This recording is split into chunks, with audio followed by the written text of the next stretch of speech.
Kradol v rodinnom dome. A teraz dobre počúvajte. U suseda.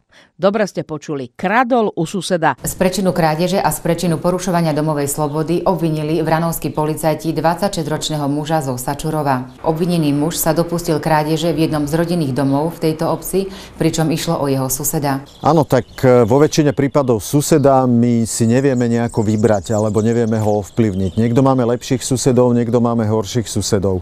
Je to smutné z jednej strany, že sused susedovi dokáže vylomiť dvere alebo vypáčiť alebo rozbiť okno a že mu ukradne nejaké veci. V každom prípade ale na to musíme myslieť a počítať aj s takouto možnosťou, že či už je to sused, alebo či je to človek z druhého konca dediny, alebo v podstate neznámy človek, vždy musíme počítať s takou možnosťou, že si svoj majetok musíme chrániť. Je to na každom z nás, aby sme si svoj majetok, ktorý sme si poctivo nadobudli, aj dokázali zabezpečiť a ochrániť. Stáva sa často, že sused okradne suseda? V tomto prípade ide skôr o ojedinelý prípad, nakoľko podľa našich skúseností práve dobré susedské vzťahy pomáhajú objasniť mnohé prípady. Zlodej sa dostal do domu po prekonaní okna. Obvinený muž sa do domu dostal cez rozbité okno na spálni, pričom poškodil nielen vchodové dvere, ale aj garážové dvere. Škoda, ktorá vznikla pri tejto krádeži, dosiahla sumu 200 eur. Tak v tomto prípade vnikol cez okno dovnútra.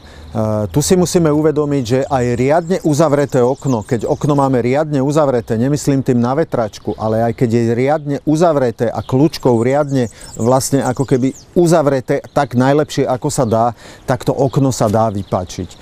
Žiaľ Bohu je to tak, že súčasné moderné plastové okná sú tak robené, že aj pokiaľ je tam viacej takých istiacich malinkých bodíkov po obvode, ktoré sa nám posúvajú, oni slúžia len ku tomu vlastne, aby okenné krídlo dotlačili pevne k rámu okna, čiže vlastne, aby nám cez okno nefúkalo. Ale nie sú určené na to, aby odolávali sile, a to už len malej sile, napríklad malého skrutkovača, pretože bežný skrutkovač, keď sa vsunie, vlastne jednoducho sa vsunie medzi rám okna a samotné okno a pri zapáčení ten plast je tak mäkký, že tieto malinké istiace také cupličky, tak poviem, vyskočia, vlastne vysunú sa jeden po druhom a okno je možné otvoriť.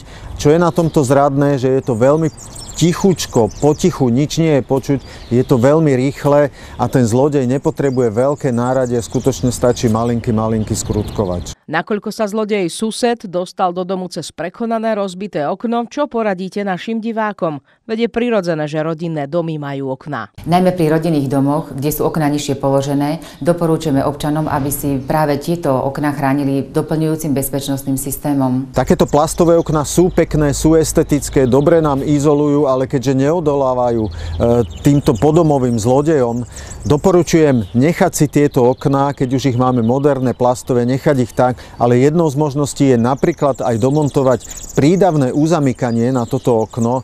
Ono to znie nejako mohutne, alebo že ide o nejakú veľmi veľkú vec, ale na pohľad ide o nenápadnú vec, ktorá sa domontuje na jestvujúce okno z vnútornej strany pod kľúčku, a to tak, že tou kľúčkou je ovládané, nie je treba nič ďalej zamykať, žiadny kľúčik. Vždy pri odomknutí sa nám odomkne, vždy pri uzamknutí uzamkne v dvoch samostatných, veľmi pevných istiacich bodoch. Jeden nám uzamkne hore, jeden nám uzamkne dole, ktoré sú veľmi pevne uchytené do tej takej plechovej konštrukcie v ráme okna až dovnútra. Veľmi pevne je to uchytené.